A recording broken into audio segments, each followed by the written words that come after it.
2014 में जो सीटों का बंटवारा होने वाला है उसके लिए एक तैयारी सी है कि अगर वो ये ऑप्शन ओपन रखेंगे कि जी आपसे नहीं हमारी जो है बात बनती तो हम यूपीए में भी बात कर सकते हैं क्योंकि वो हमें स्पेशल दर्जा दे रहा है और साथ में हमको सीटों में परसेंटेज बढ़ा दे रहा है। तो इस टाइप की चीज भी हो सकती है। और जहां तक मैं सिंह साहब की बात से काफी हद तक सहमत हूं और उसमें मैं थोड़ा सा ऐड करूंगा कि अगर नीतीश कुमार जी एनडीए से निकलने की सोचते हैं तो इनके लिए प्रॉब्लम है क्योंकि यूपीए में जो उनके स्टेट के जो विरोधी हैं, चाहे वो लालू प्रसाद जी हो या रामविलास पासवान हो, ये यूपीए का ये कांग्रेस के साथ है। तो वोटों का कॉम्बिनेशन क्या बनेगा, उसमें उल्टा नीतीश कुमार जी को नुकसान होगा। तो और नीतीश कुमार जी राजनीति के इतने अच्छे जानकार हैं, वो इस जो है मैथमेटिक्स को बहुत अच्छी तरह से समझते होंगे। ये मेरा जो अपना जो कैलकुलेशन है कि ये सिर्फ सीटों की बढ़त और घटत को डिसाइड करने के लिए ये सारी प्रेशर एक दूसरे के ऊपर प्रेशर माउंट करने की कोशिश की जाए। जी बालाजी हमारे साथ लगातार बने हुए। बालाजी, सुना आपने, नुकसान का अंदाजा नीतीश कुमार को है, बखूबी है, इसलिए वो बात वो कहना भी चाह रहे हैं और नुकसान बचाना भी चाह रहे हैं। बहुत सारी चीजें उनके दिमाग में चल रही हैं। क्या आपको ऐसा लगता है कि आज जो कुछ हुआ इसका असर आने वाले दिनों में बीजेपी और एनडीए जेडीयू संबंधों पर दिखाई देगा? देखिए, आज की रैली का असर इस आगे चलने वाले रिश्ते पे कितना होगा, ये तो उस समय के राजनीतिक परिदृश्य पे भी निर्भर करेगा। लेकिन एक बात जरूर खटक रही होगी बीजेपी के नेताओं को कि बिहार में जो सरकार है, जो सत्ता है, वो सिर्फ जेडीयू की नहीं है, उसमें बीजेपी भी उसका एक अहम हिस्सा है, अभिन्न हिस्सा है। और अगर अधिकार रैली की बात हो रही है तो सिर्फ इस बिहार को विशेष दर्जा का मांग देने की जो बात है वो जेडीयू का सवाल नहीं है, वो बीजेपी का भी उतना ही महत्वपूर्ण सवाल है। तो ऐसे महत्वपूर्ण विषय पर नीतीश कुमार ने बड़ी चतुराई से बीजेपी को अलग कर दिया और इस पूरी रैली को सिर्फ जनता दल यूनाइटेड का अधिकार रैली घोषित कर दिया। तो बीजेपी के नेताओं को बड़ी टीस होगी।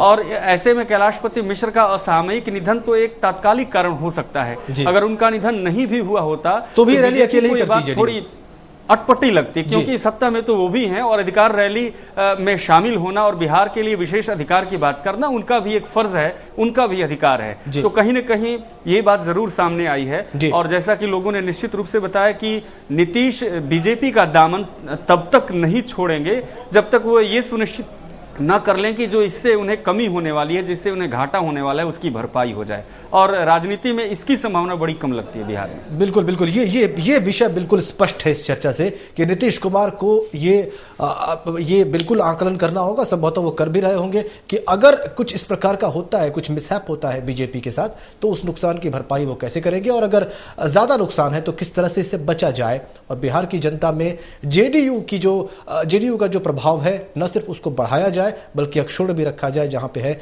वहां तक रखा जाए। एक खबर आज की और बड़ी रही, उस पर अब अपने मेहमानों की राय जरूर ले लूंगा। हिमाचल प्रदेश में आज वोटिंग हुई है और वोटिंग का प्रतिशत 70 रहा है, 70 का प्रतिशत रहा है, जो कि बहुत उत्साहजनक बात है अगर पोलिंग के लिहाज से देखा जाए, जागरूकता, मतदाता की जागरूकता के लिहाज से देखा जाए। लेकिन इसके और क्या मतलब है, बहुत छोटा सा रिएक्शन लेते हैं फटाफट प्रोफेसर एच के सिंह से। क्या एंटी इनकम्बेंसी का फैक्टर है कि लोग घरों से बाहर निकले, वहां पे बर्फबारी भी हो रही थी, अच्छा खासा तापमान गिरा है, फिर भी 70% पोलिंग हुई है? प्रोफेसर साहब, मुझे नहीं लगता कि anti incumbency factor Himachal Pradesh में काम करेगा बहुत हद तक।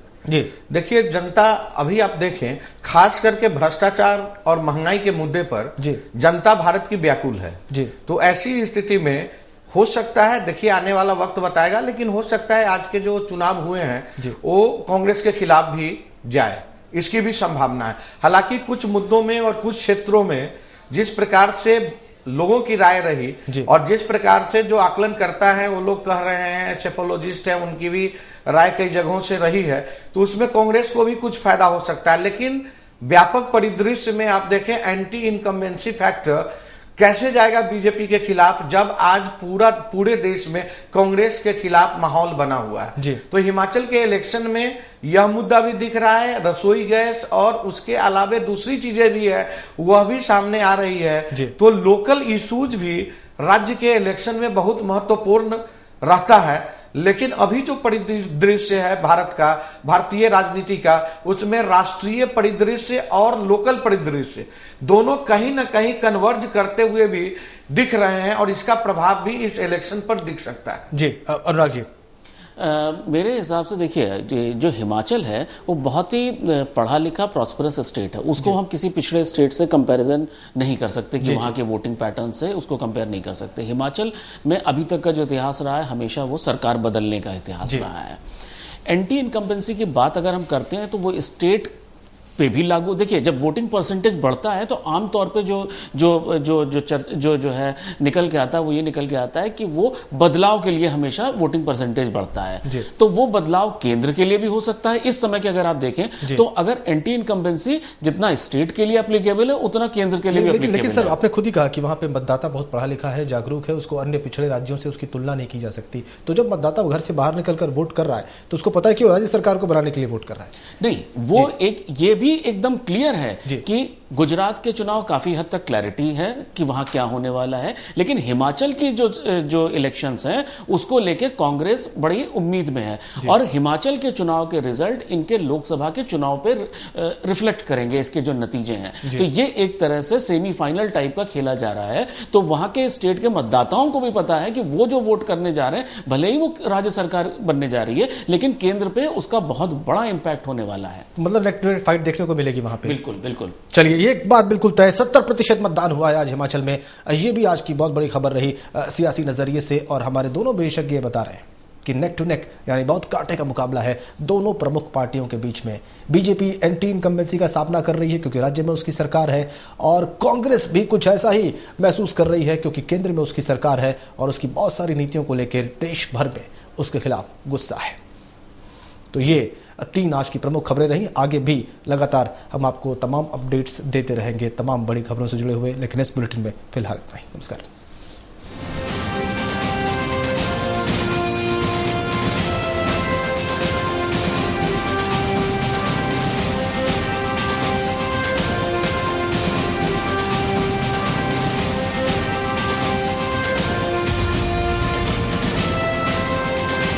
आप देख रहे हैं